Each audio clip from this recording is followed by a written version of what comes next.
মাশাআল্লাহ, দেখেন আমার নলাগুলো দেখতে কি সুন্দর হয়েছে।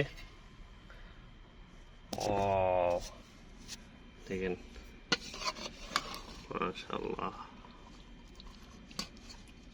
দেখি একটু নলা নেই, এখানে জিভে জল চলে আসতেছে। একটু জল নেই,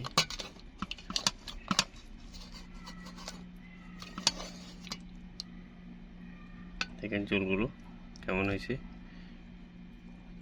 একেবারে পারফেক্ট নলাটা হয়েছে আজকে। খেতে অসাধারণ সুন্দর স্বাদ হবে। দেখতে যেরকম সুন্দর হয়েছে, খেতেও খুবই সুস্বাদু হবে। আসলে প্রবাসী এই একটাই কষ্ট, সারাদিন রাত পরিশ্রম করে এসে 10 ঘন্টা 12 ঘন্টা 14 ঘন্টা ডিউটি শেষে রান্না করে খাওয়াটাই। তবে আমার রান্না করতে ভালো লাগে, কিন্তু রান্নায় যদি সময়টা দিতে পারি রান্নাটা তৃপ্তি করে খেতে পারি। দোকান থেকে হাজারো কিনে খেলে ওই স্বাদটুকু পাওয়া যায় না, নিজে রান্না করে যেই খাওয়ার স্বাদটা পাওয়া যায়। মাংসগুলো একেবারে নরম হয়ে গেছে, এটা দেখলে বোঝা যায়। দেখেন কীভাবে ছিঁড়ে যাচ্ছে। এদিকে কেমন হয়েছে লবণ টবণ। বিসমিল্লাহি ওয়ালা বারাকাতুল্লাহ। মাশাআল্লাহ, ইয়াম্মি স্বাদের।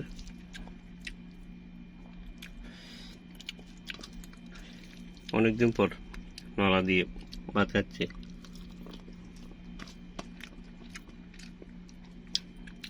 মগজে ভরা।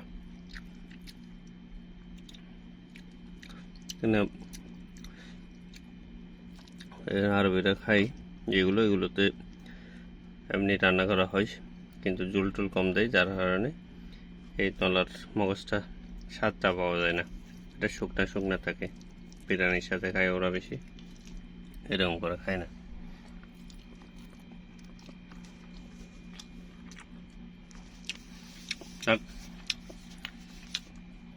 আপনারা যারা প্রবাসী আছেন তারাও চাইলে এভাবে খুব সুস্বাদু করে রান্না করে খেতে পারবেন। যদি আপনারা সম্পূর্ণ ভিডিও চান কীভাবে এই মজাদার রান্নাটা তৈরি করেছি, কমেন্ট করুন। মিনিমাম 5টা কমেন্ট পেলে আমি ভিডিওটি আপলোড দেব, যাতে আপনারাও খুব সহজে এই রান্নাটা করে খেতে পারেন। তো ভালো থাকবেন, দেখা হবে অন্য কোনো ভিডিওতে। আল্লাহ হাফেজ।